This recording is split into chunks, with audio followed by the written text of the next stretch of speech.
ఈరోజు మేము ఆర్టిజన్ కార్మికులము.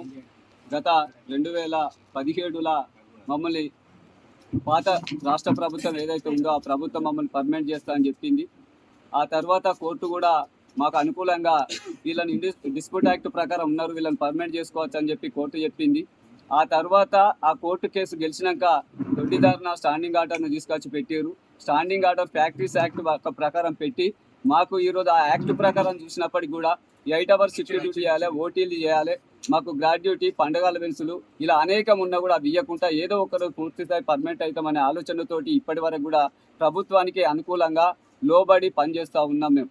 అలాంటి అన్నింటినీ ఎగ్గొట్టుకుంటూ ఆ ప్రభుత్వం పర్మనెంట్ చేసుకోమన్నది. ఈ రాష్ట్ర ప్రభుత్వాన్ని కూడా మేము చేతులు జోడించి వేడుకునేది ఒకటే, మీరు అనేక సందర్భం లోపల అధికారంలో రావడం కోసం ఇప్పుడున్నటువంటి ముఖ్యమంత్రి వర్యులు కానీ ఇప్పుడున్నటువంటి ఉప ముఖ్యమంత్రి వర్యులు కానీ మీరు పాదయాత్రలు చేసిన సందర్భంలో కానీ ఇదే ఉప ముఖ్యమంత్రి గారు అసెంబ్లీలో మాట్లాడినప్పుడు కూడా పర్మనెంట్ చేయలేదు, వాళ్ళని మోసం చేసిర్రు అని చెప్పి కూడా ఈ ఉప ముఖ్యమంత్రి విద్యుత్ శాఖ మంత్రి మాట్లాడడం జరిగింది. పాదయాత్రలో కూడా మీ అధికారంకి వచ్చినా పూర్తి స్థాయిలో పర్మనెంట్ చేస్తామని చెప్పినారు.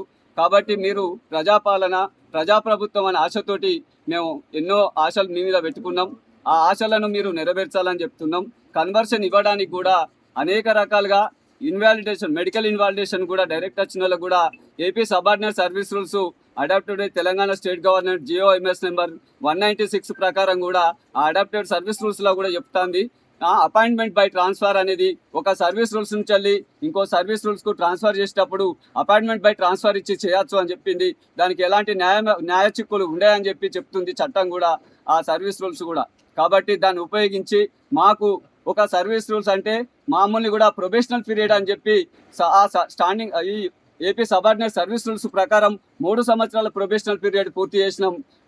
ఆ తర్వాత కూడా 5 సంవత్సరాల స్టాండింగ్ ఆర్డర్ సర్వీస్ రూల్స్ కూడా పూర్తి చేసినాం. కాబట్టి ఒక సర్వీస్ రూల్స్ నుంచి ఇంకో సర్వీస్ రూల్స్కు మాకు అపాయింట్మెంట్ బై ట్రాన్స్ఫర్ కింద మీరు కన్వర్షన్, రెగ్యులర్ పోస్టులకి కన్వర్షన్ ఇవ్వమని చెప్పి అడుగుతున్నాం. మీరు కన్వర్షన్ ఇవ్వకుండా గ్రేడ్ చేంజ్ చేస్తే మినిమం ఒక్కొక్క వ్యక్తి మీద యావరేజ్గా చూస్తే 3,000 నుంచి 5,000 వరకు మీరు జీతం ఇస్తారు కావచ్చు, ఇంక్రిమెంట్లు ఇస్తారు కావచ్చు.